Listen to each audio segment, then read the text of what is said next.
Okay, I think that this presentation as well, I just like, can you see it as well? Yep. So, I see the Portugal flag. Good stuff, man.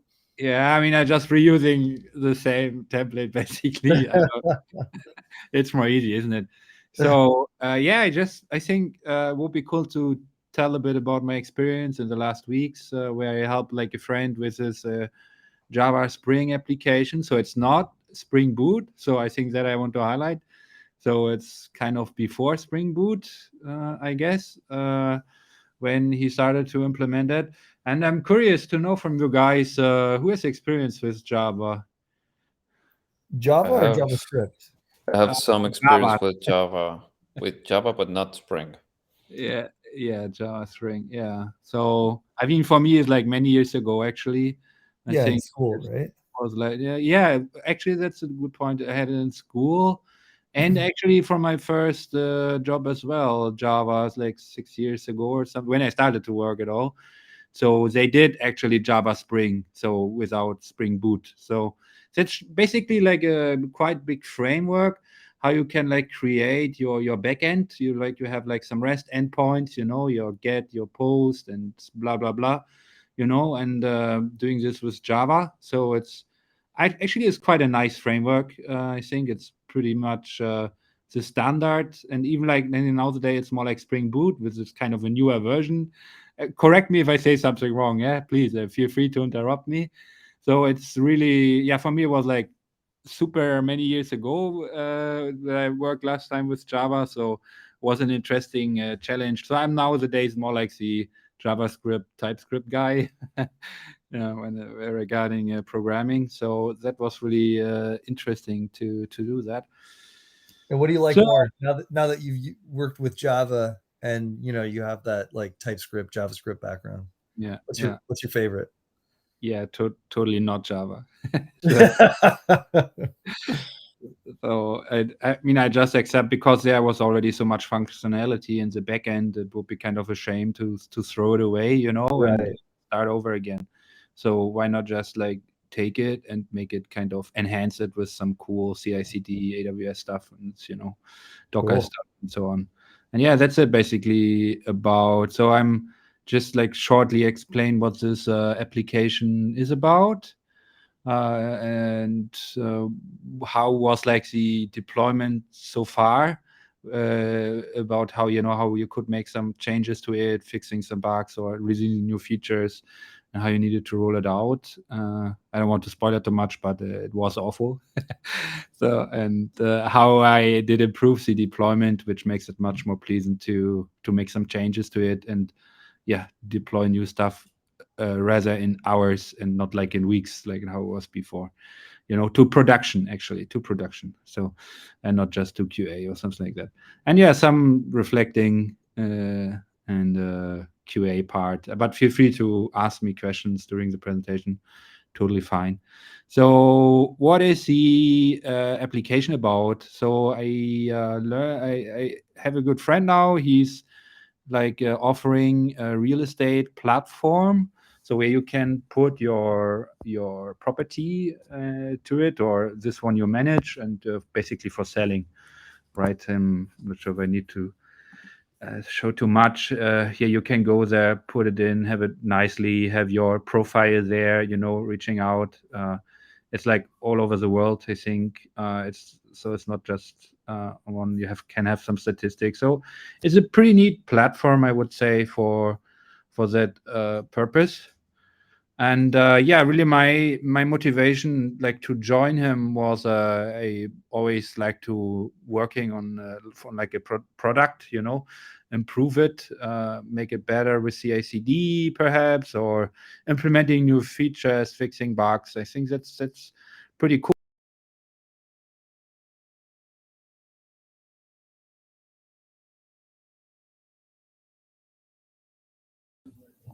Can you guys hear me? Is it? Oh, so it's not me. Martin, you there? We lost Martin. You there, Doug? Let's see. He'll play him Rocket. He probably knows. Oh yeah, he might not know. When you're in the middle of presenting, it's so true. It's like You're kind of in the Yep, zone. it's impossible to tell. Yeah. We can't see or hear. Well, he's muted now, so maybe his UI hasn't crashed. I'm gonna check out this website. Pretty slick. For some reason, they got a property that's like 1 million square meters in Argentina. They got a That's what? odd. There's like if you click the countries, you'll see which land properties they have for sale. On Argentina, they have like a 1,400,000 square meter property somewhere in the south that's worth like $2 million. And it's like, damn, isn't 1 million square meters a big deal? Like a small town. We're gonna change this to English. Oh. So wait, but I thought this app was for real estate agents to use. Like there shouldn't be any real estate on this website, right? It's like one of the consumers will have like the real estate listings, right? Oh no, I guess. Well, I guess this is actually posted by the users. You're right. Yeah, you see Argentina. Okay. Wait, when I click Argentina, it doesn't show me anything. Just wait till the map loads. Oh, okay. There's some loading going on there. Oh, Martin, time to get another feature out of your client there. Yep, that's more money. Yeah. This is kind of cool. Oh, you see their little faces there? That's pretty cute. Yeah. But I'm pretty sure that if Martin did the backend, it's probably nothing we can see. Right. Oh, that's a good point. Well, Martin may have lost his connection because he's not even getting messages on Rocket. She don't have his phone number. Hopefully he knows. No, we're like, hey, you guys are quiet today. What the heck? Well, he just disappeared from Rocket, so there he is. Back. What's up, Martin? Hey, Martin, what's up? Oh man, sorry, we have some children here. They kind of turn off the what? They turn off the router. I'm not sure in which point I was telling and talking, and I was like, yeah. We're just looking at the Hello Casa website. We barely opened the site and you died. Yeah. Oh damn it! Okay. Let's not waste any time here. I will just jump right back to it. Share. Cool.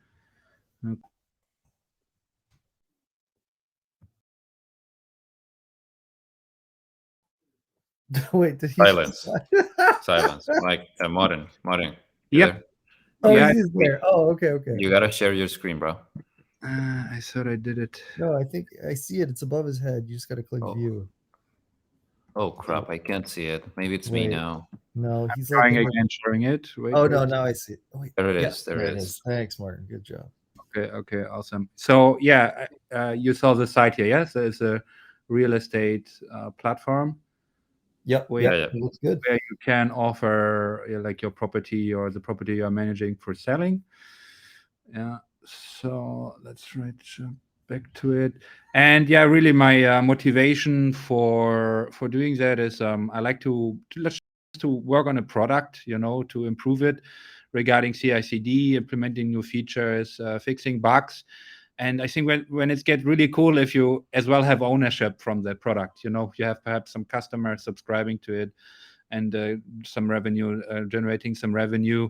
And yeah, maybe if you're very lucky, selling it in some years, I think that's really, really cool. And as well, my AWS skills were super, super useful because everything is in AWS. So it's deployed like on EC2 and VM. So everything is there, which I will show a bit in details in a bit. And yeah, I really like my co-founder. He is a very business and customer-oriented person, and he's an awesome content producer, So like he has his own podcast where he has folks from the property agency area, let's say, and is talking about the markets, perhaps how it is, like in Portugal or USA and stuff like that. And he really enjoys that. And yeah, he's pretty cool. I'm still there, right? Oops. Yeah, you're still here, man. Awesome. Cool. Yeah, so that's just so far about why I just gave it a go. And as I said, I have some ownership on it. So to be honest, I used his kind of misery that it's quite amazing how far he came without being a technical person at all, building this platform. So he was like relying on a freelancer and, working on it. So it's quite amazing how far he came with that, but it was clearly too much for him, and it kind of desperately looked for a technical co-founder. And yeah, I jumped in and got a good bunch of shares with that, or I will get, because I'm not sure how familiar you are with this kind of stuff. Usually, you have like a vesting time where you usually it's like after 4 years. You have the full shares he was like negotiating. That's usually how it works. So you're not usually getting all the shares at once, because that would be like, yeah, ciao, bye, I'm selling my shares then now, or so then you just could leave. So you have some vesting time. Okay. And so let me go a bit into details how awful the deployment was before. So we don't have too much people here experience with Java and special with Spring. So it was quite ugly how to run it, like for example locally. You needed to set up, you had like a lot of constraints or requirements you needed to set up locally. Like you needed to offshore install Java and the JDK, Maven, Tomcat, MySQL, all that stuff. And as well as then you just need to run the right Maven commands for creating for running the test, and then creating the WAR file. And then as well, you have to like SSH into a virtual machine in AWS, here EC2, and copy over this WAR file, then restarting the Tomcat and whatnot, and as well, a similar process for the Next.js app. So actually, what is kind of interesting, this Next.js app was running kind of inside of a virtual machine in EC2. I mean, that's not like the normal case how it is nowadays. I think it's more like that you have an external hoster like Vercel, if I pronounce it correct, or another hoster, maybe AWS Amplify. But here they run Next.js themselves. So, and this was interesting. And it's kind of cool that you have kind of more control over it instead just handing it over to an hoster and let them run it. And as well, all those different repositories for the backend and front end was like in different Git providers. Like one was in Bitbucket and the other in AWS Code Commit. And I really, to be honest, AWS Code Commit is super awful. I don't like it at all. So so I brought everything into GitHub, which I will show in a bit. And to be as well, I didn't do this manual. I think that's fine. So it was even in fact so ugly to run like locally that kind of no one did it. No one did it in the last years, you would say. As a freelancer he had, they just was like basically pushing, committing stuff without really running the deployment locally. So that was in a really bad state. So, and now we're coming like to the points how I did improve to the deployment. I really wanted to improve it because imagine I wanted to get it in a state that, because as well I'm not that super Java experienced, that we can like easily perhaps hire a freelancer, and they can work on stuff. But for that, I wanted that they can spin up the backend and front end locally easy as possible, and not need to set up this difficult requirements which I mentioned before. Or even when I work on, I want that like smoothly as possible and not like a drag to set everything up. So, and to get there, I did some improvements there. So the first one, consolidating the different repositories into GitHub.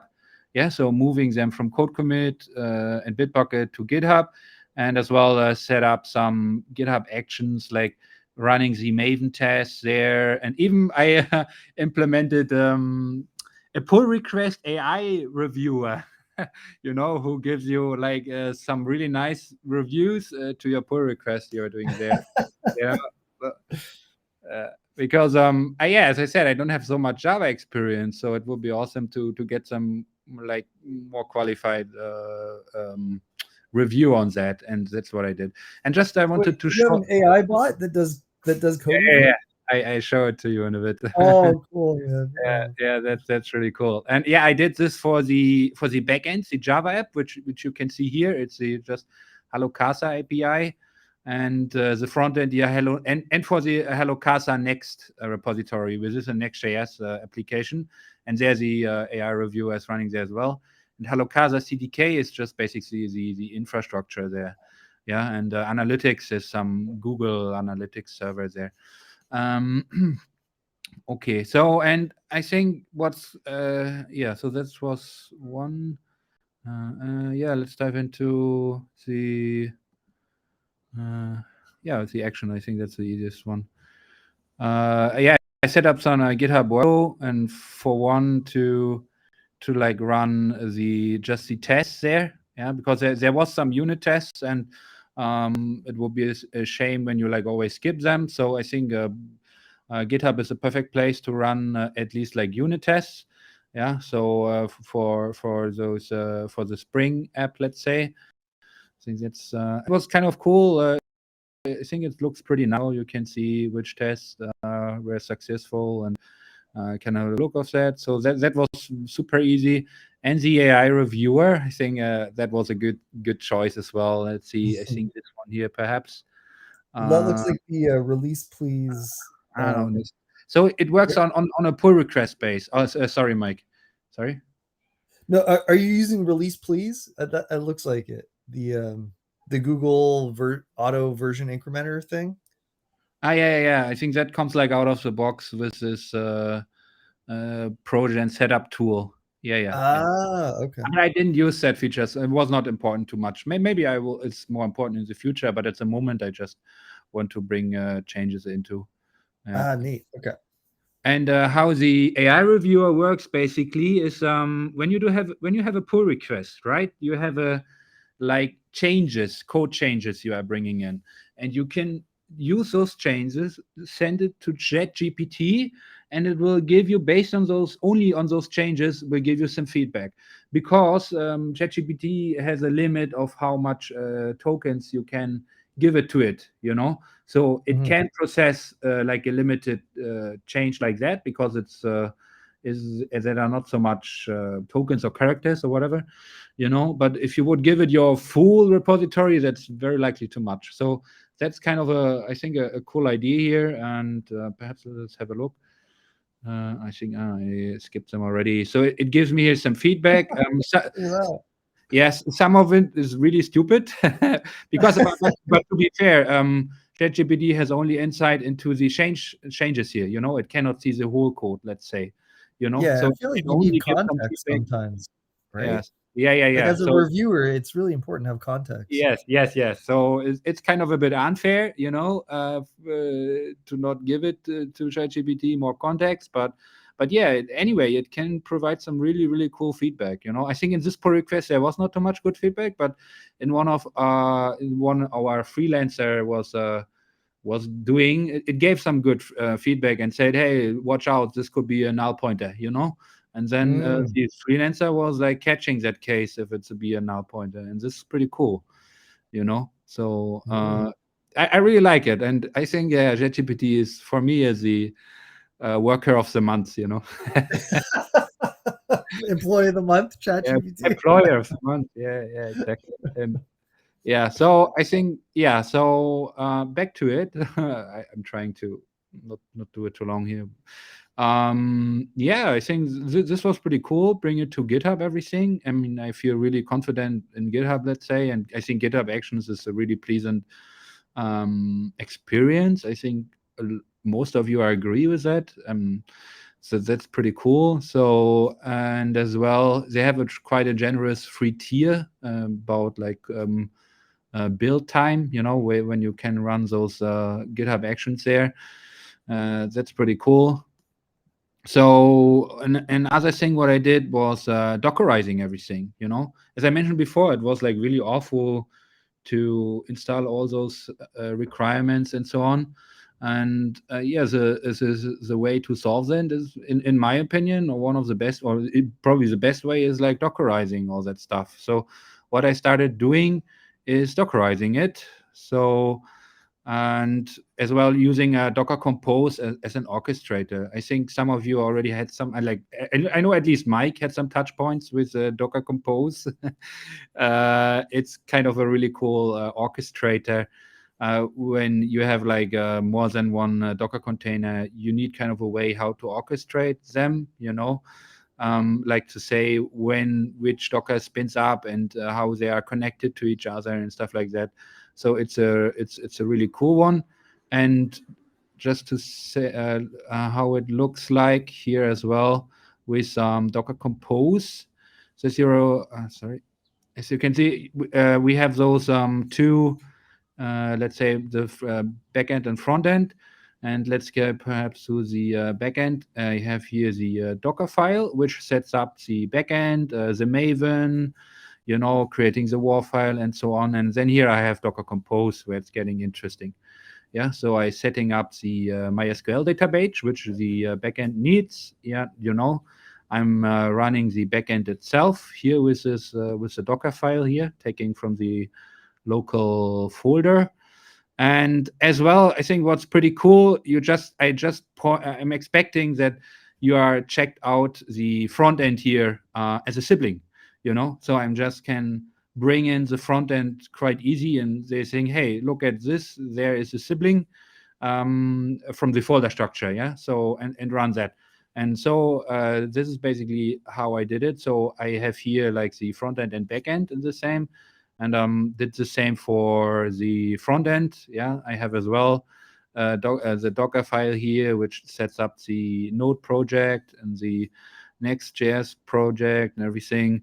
And I will have a Docker Compose file here, which expects as well that the backend is a sibling. So you have it in your in your Git folder, or where you're storing your Git projects or whatever. This is awesome. Is this production or is this local development? That is both. Oh, both. Okay. Man, we better not post this. I saw some passwords there. Yeah, kind of both, because this is kind of both, because ECS is expecting the same. Here when I set up ECS, let's say, when I'm setting up ECS, it expects the same, that in my build environment, wherever that is, if it's locally or in a pipeline in AWS, that the Docker file is as well. The front end is a sibling there, and the this analytics is a sibling, and the API itself as well. I think here, yeah, that's pretty cool. So that brings me to another change I did. When I have it in Docker, which makes it super pleasant to work locally with it, in my opinion. But it's like the first step to running it in ECS as well, because ECS from AWS is based on a container, on Docker container. So I just can feed those Docker container to AWS ECS, and that's basically it. You have run it in the cloud, and that's like pretty cool. So, and that's what I did then, like as a next step, setting up ECS, and so it runs in the cloud. Yeah. Okay. Any questions so far? I guess maybe it's a lot of input. I don't know. Yeah, that's cool. I just have one suggestion, and that is those passwords, store them as environment variables instead of actually baking. No, that is just for local development. But very good point, actually. Really, really good point. This is just local development, so it's. Oh yeah, there we go. AWS access key. Yeah, those are. Yeah, but it's a good point. In CDK and in AWS, it's a secret manager, and you have no way to get it, basically. Mm-hmm. Yeah, good. Oh, good. All right. Thought of that. Awesome. Yeah, and of course, then it's cool that you can run it in ECS and locally, but I don't want to make that from my machine. So it would be cool to have some sort of CI/CD staging pipeline how you can run it, and ideally perhaps in AWS CDK. And that's what I did as well. So I have a pretty cool pipeline which deploys the changes to a QA prod and to a QA environment and a prod environment. I'm just Nice. shortly showing that. Here. So this is AWS, where I'm choosing in which account I want to have a view. I think Oscar and Mike are familiar with this kind of view. So I'm kind of logging into the console from our AWS account there for this project, and I'm just want to show you the code pipeline. I think where you like get this feeling. So this pipeline is deploying changes to QA and prod, and how such a pipeline usually works. It fetches like some sources. In our case, you saw those repositories before, the API repo, the CDK, the Next, and the analytics one. Does some build. It generates like the CloudFormation templates, blah, and the WAR file, and whatnot. The Docker container actually, so and so on. Creating it, and then we are having our first stage, that is QA. So basically the ECS deployment in the QA environment, which is like in its own AWS account. This is usually how you do that. So then you deploy those changes via your pipeline in the QA stack. So that involves the database, the MySQL RDS database, and then the ECS container. And after those changes, I think that's pretty cool. After those changes are deployed, I even introduced like some integration tests. Yeah, that is like a little Postman collection which runs after. I think everyone is someone not familiar with Postman? Please say it or not. Yeah. Oh no, we use it all the time. Yeah, so I think it's a pretty nice tool to run some queries like REST to REST endpoints, post, get, delete, and you even can like run some tests on Postmans. I didn't know if you did know that, but you can run some tests as well, so that like your endpoint has to return a 200 or have a certain value in the response, stuff like that. So and I made some kind of smoke tests to ensure that those changes didn't break anything, in QA, for example. Wow, nice, man. I've never used the test functionality in Postman. Yeah. That's cool. Neither did I. That was cool. Yeah, that's maybe you can even see then here like a little summary kind of which test didn't pass, and so you can then here see this. I mean, I would not dive too deep into this kind of. You can test a lot, but and integration tests are usually quite expensive related computation, because you always need like a running database and stuff like that. So preferable you are writing unit tests. But I mean, as you remember before, we are running those unit tests already like in GitHub Action. So it's kind of interesting that I kind of separated some stuff into GitHub Actions and some stuff into this pipeline here. So kind of using the free tiers good as possible from different providers. Yeah, bro, get your money's worth, man. Nice. Yeah. And so that is the CDK pipeline stuff, which is kind of, this helps us basically to roll out stuff a matter of hours, instead of weeks, like how it was before, or even months sometimes, to roll out new stuff. So, and sure, after QA, there's then I have a little approval here to check if everything is okay in QA. And then it rolls out to prod just straight, because that is what we want. We want to bring stuff to prod. I mean, everything before is nice, but if it's not a prod, it's not done, right? So, and then just rolling it out to prod. So, so it's, that's really cool. And it's like incredible fast how we can roll out new stuff, how we can test new stuff. Pretty neat. And some other stuff I implemented, a database migration tool. I don't know if like everyone is familiar with that concept of database migration. Yes.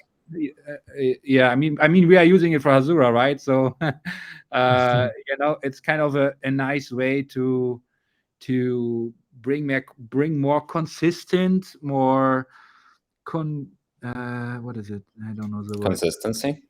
Consistency, but not as well like more confident that your database is that what you're expecting it to be, because you are providing database schema updates with those migration scripts, usually SQL scripts, rather than like connecting directly to your database and changing stuff, because that's awful. Changing stuff directly and no one knows about it.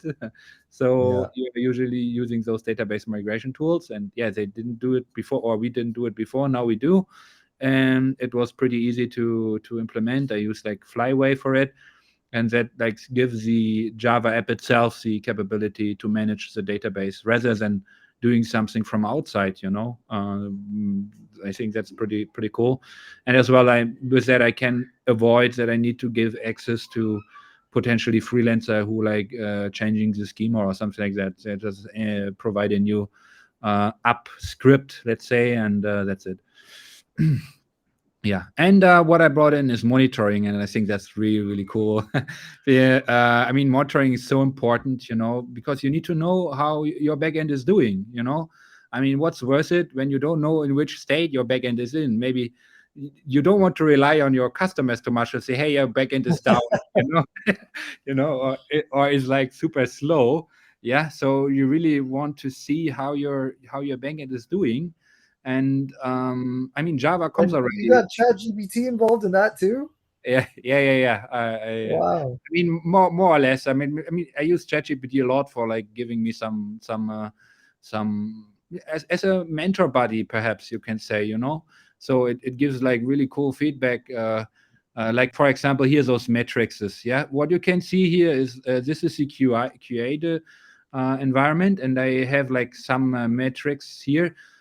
Which are kind of important, because the thing is, I have like dozens of metrics. Even AWS gives you already dozens of metrics, and I implemented some more with the Java applications. They have like really nice standard ways of exposing certain metrics, like in a Spring application and running in a Tomcat. So there was like dozens of choices. So they are not would all fit on the screen here. So I was asking ChatGPT, hey, which one are the most important? For monitoring my Java Spring application, and it says here like those one, and okay, let me put this on the screen, because I like it because it fits on the screen.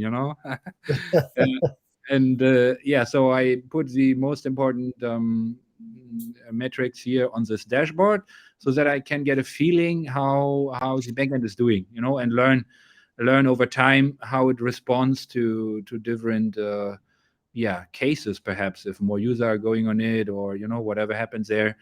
And so this is QA and this is prod, basically. So pretty much the same. And I actually can really see what happens here, and I think that's pretty cool. And that's awesome.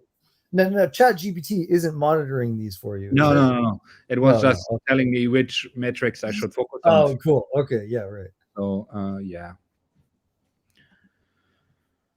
yeah, and we are live actually since Tuesday. So because I mean we had like this old prod, which I told you before, where you had to log into a virtual machine, copy over the WAR file and all that nasty stuff. Now we don't need to do that anymore. We have this new ECS environment there, and it's live. So I migrated the customer data over it, and looks everything all right so far. So now we have this cool way of monitoring and rolling out changes, and so I think that's pretty nice. I think that's pretty much it. So kind of, to be honest, I had like very similar experiences before. So actually that looks like a lot of work, but for me it wasn't too much, because I did like parts of it, or a lot of parts of it in the past kind of already. So I did really know what to do, so it was not that much effort for me. So even I spent like a weekend about, to set everything up, let's say. I mean, wow, that was just a weekend. That's amazing, man. Yeah, more or less, plus minus a day or whatever. And just like some reflecting here. Docker is super cool. Yeah, CI/CD is amazing. AWS CDK is cool. CDK Pipeline is cool. And really, with this setup I have there as well, I think what's nice, the line between the infrastructure and the application code, let's say, feels super blurry to me, and that's amazing. When I want to make some changes, introducing a new environment variable or something like that, it feels like super close, and I think that is nowadays what we want. That your kind of infrastructure and application is like shipped together, and I think we are pretty close with that. Yeah, that's it. Wait, sorry for That was great, bro. Oh, thank you, Homer. I guess That was pretty cool. mistake. That's okay. I'm no good with CI/CD or anything related to DevOps in general. No, I may be able to do it, but I don't like it. But this just kind of gets the itch going to, well, truly I guess try to really, understand it. I think like really GitHub Actions is a first best choice I would recommend if you like start to look more into this area. Oh yeah. So, Sadly, not that I like it too much. I am pretty good at GitHub Actions, but anything beyond that is just pain. yeah, but you can do basically everything with it. I mean, I use partly here code pipeline, but everything what I did could be done fully in GitHub Actions, and there's a lot of people are doing that. Using completely GitHub Action with that. Oh yes, obviously, but for example, I would like to get better at AWS because I don't even know what most of the acronyms are. So Yeah, that's not good, and that's like the de facto best deployment you can get, like for at the time being. Yeah. So yep, that's the kind of stuff I should probably like nail. Yeah, but I mean, for me, it would make more sense if you have like a use case, to start with. I mean, it's kind of nice Exactly. to learn more about it. Okay, that's a nice use case, but for me, I don't think that would be enough. Yeah, I don't find any opportunities that need that I do it. So yeah, it hasn't but happened. maybe, preparing one of our next guild halls or whatever, or guild. Well, you know what? That's probably not a bad idea. Just like a use case. Maybe I can just do some stupid dump shit on MOP and get it on something funny on AWS, some metrics, whatever. Cool. As long as Cloudbreak's fine with it, which is not nice.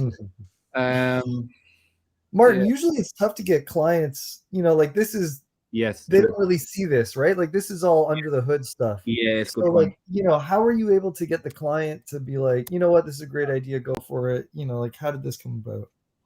Yeah, I mean 100%. I mean, the client like zero interest how it's like implemented or everything. I think that's not really what I want here. Really what I want is that we are capable of get the feedback from the client and make changes as fast as possible. I think what is really important in a startup or wherever is marketing, business, having your marketing campaigns, reaching out to maybe cold output or cold acquiring, writing people on LinkedIn or whatever. Hey, try out my platform, all that stuff, that's that's really the tricky part probably, to get people to start using it. Yeah. So no, sorry, Mike, did I kind of answer it, or maybe you asked for something else? Yeah, no, I mean, okay, so yeah, that is definitely the priority for a business. But I was like, do you have to convince the founder to like do that, like, hey, I want to do this kind of work for you, or or like how does it work? Because this work is like, does the founder care about this stuff? They usually just care about, yeah, like totally not. I mean, he was super happy that he don't need to bother with technical stuff anymore, because as I said, I was like using a little bit his misery that he didn't had any like his developer who was mainly doing the stuff. He was way too busy to work further on it, and I was like using it. Hey, look, I want to be your CDO and having you with that stuff. And he was like super happy that he don't need to do this technical stuff anymore. Oh, cool. All right. That's great, man. Yeah. Wow. So Mark, so you're the CTO of Hello Casa?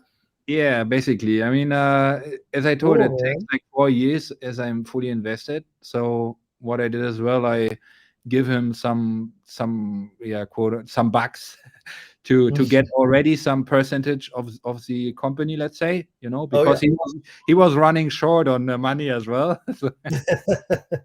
So he's not very successful with the platform at all at the moment. I mean, there are a couple of users, which is amazing, and the cost in AWS is super low still, the running cost kind of. Yeah. So he was not too successful. He's not too successful at the moment.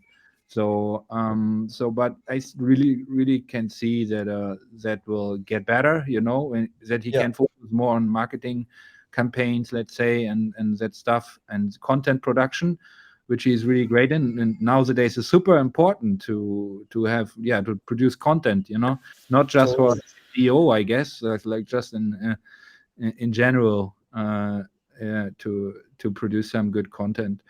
Can we see this guy's content? Like, where does he post to? Like, I think on the side there, you can see the. Let me post this here in the chat. He has his a blog post site, and where's the chat? All right, I write in the Rocket chat. Cool. He has a podcast. So. Oh, right, nice, man. I find it a super good podcast and quite interesting how the property market is in those different countries. Awesome, super cool, bro. Yep. Okay. Martin, you're a hustler, man. Look at you, CTO, bro, plus working with us and everything. That's awesome. Good for you, man. That's really cool. Thank you. Yeah. Martin. Yep. Just a quick question. Like, sure. I've been curious for a while. How old are you? 30. Like, I mean, I think. Wait, 88. Yeah, 35. All right. Damn. Yeah. Just 9 years older than me. Yeah, that's some mentality I don't want to develop for a while. Just want to chill. Yeah. But I guess I'm kind of a late developer, but I mean, I was not too much interested in this stuff here, or all of it, or just stay 9 to 5, which is totally fine actually if you want to be a 9 to 5 engineer. This is absolutely not against it, but I decided for myself at some point I want more.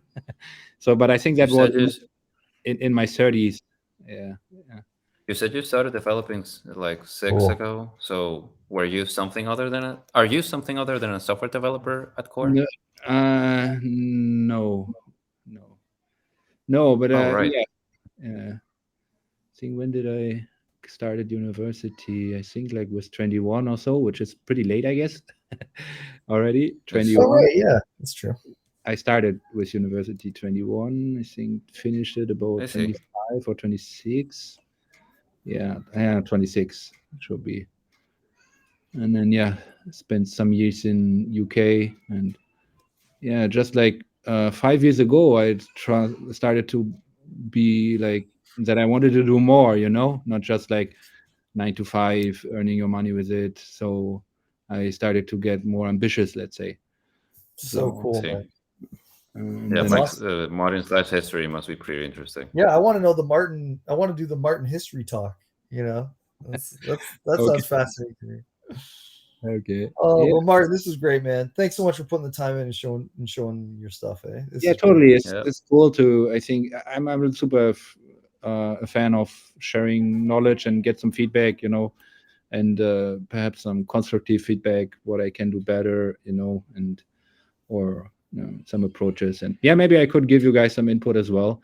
I mean, at least Mike knows now that Postman can be used for test validation. Yeah, no, that's new for me too. You never know what you learn in these. That's so random. I wouldn't have expected that, man. Yeah, that's cool. yeah, I think. Yeah, it's really great.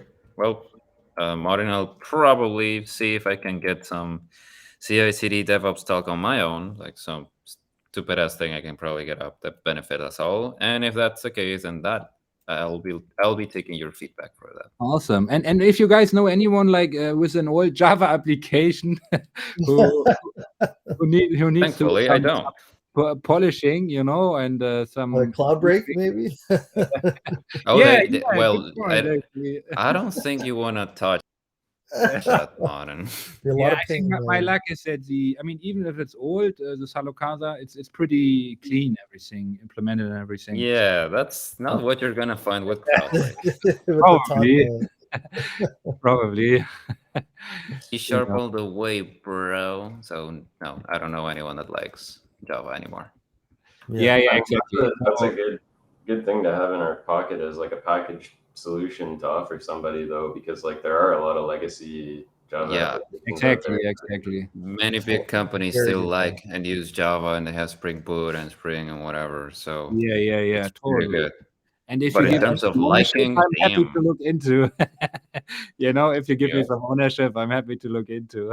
Or And there's so many clients like that are non-technical. They just know, oh, I have a Java application. So they don't know, or maybe they're using Maven or something like Yeah, that. yeah, So yeah. they'll just, that's what they'll search for, like a software company that knows Maven, like as if we couldn't learn Maven, sort of thing. So it's so cool that you have that. And then if we advertise that, then someone might find us just by that.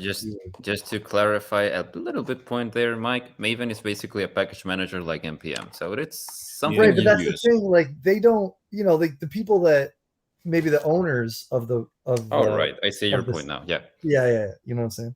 So cool. Anyway, Martin, last time we give you another thanks. Appreciate it, Martin. And we'll stop this recording. Great talk, Yep. homie. Thanks a lot.